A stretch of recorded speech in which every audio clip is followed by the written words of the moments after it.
So hey guys, so இன்றைக்கு எதை பற்றி பார்க்க போகணும்னு பார்த்தீங்கன்னா, என்டிபி பேங்கில் ஒரு திருட்டு சம்பவம் நடந்துச்சுல்ல, ஃப்ராட் கேஸ் ஒன்று 1.3 பில்லியன் ருபீஸ் வந்து திருட்டு நடந்திருக்குது, ஃப்ராட் கேஸ் நடந்திருக்குது.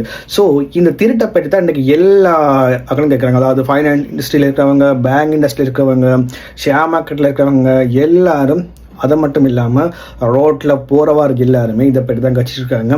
என்டிபியில் திருட்டு நடந்திருக்குது.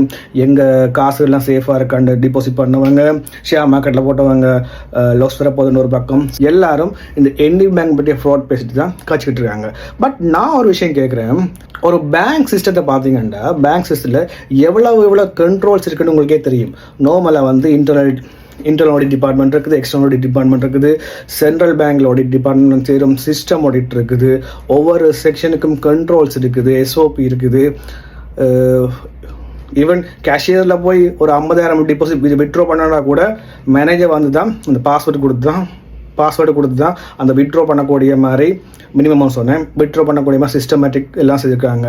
ஏன்னா அவ்வளோத்துக்கு அப்ரூவல் லெவல். ஸோ அப்படிப்பட்ட ஒரு பேங்கிலேயே சிஸ்டத்தை பிரேக் பண்ணி 1.3 பில்லியன் ரூபாய் ஒரு திருட்டு சம்பவம் நடந்திருக்குதுன்றா, நீங்கள் ஒரு சாதாரண பெட்டி கடையாக இருக்கட்டும், இல்லை ஒரு சின்ன கம்பெனியாக, இல்லை பெரிய கம்பெனியாக இருக்கட்டும், இல்லை ஏதோ ஒரு டிபார்ட்மெண்ட் ஹெட்டாக இருக்கீங்கன்னா யோசிச்சு பாருங்கள்.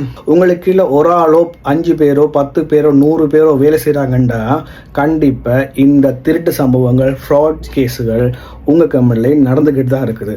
இல்லை எங்கள் கம்பெனியில் அப்படி நடக்கலை, எங்கள் கடையில் அப்படி நடக்கலை, எல்லாம் 100% நடக்குதுன்னு நீங்கள் யோசிச்சிங்கன்னா அது ஒன்றும் இல்லை, நீங்கள் இன்னும் கண்டுபிடிக்கல, அவ்வளோதான் வித்தியாசம். டாக்ஸி அக்கௌண்ட்டான சில பல விஷயங்கள் நானும் ஆடிட் பண்ணியிருக்கிறேன், நானும் கண்டுபிடிச்சிருக்கிறேன். ஸோ அதில் வர்ற சில விஷயங்களை நான் உங்களுக்கு எக்ஸாம்பிளோட சொல்கிறேன். ஸோ முடிஞ்சால் இந்த வீடியோ ஃபுல்லாக பார்த்து தெரிஞ்சுக்கொள்ளுங்க. நீங்கள் இருக்கிற இடம் எவ்வளவு சேஃபாக இருக்குது, உங்கள் கம்பெனி எவ்வளவு சேஃபாக இருக்குன்றதை நீங்கள் தெரிஞ்சுக்கொள்ளுங்க.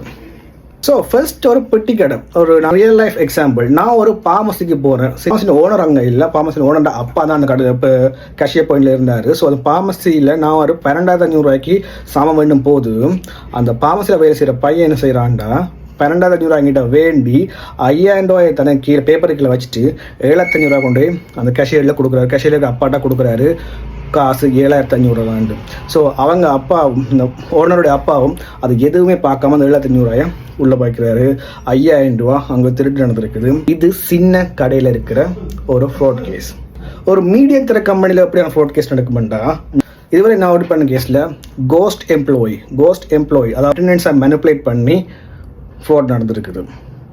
அது மட்டும் இல்லாமல் கேஷியர் பாயிண்ட்ல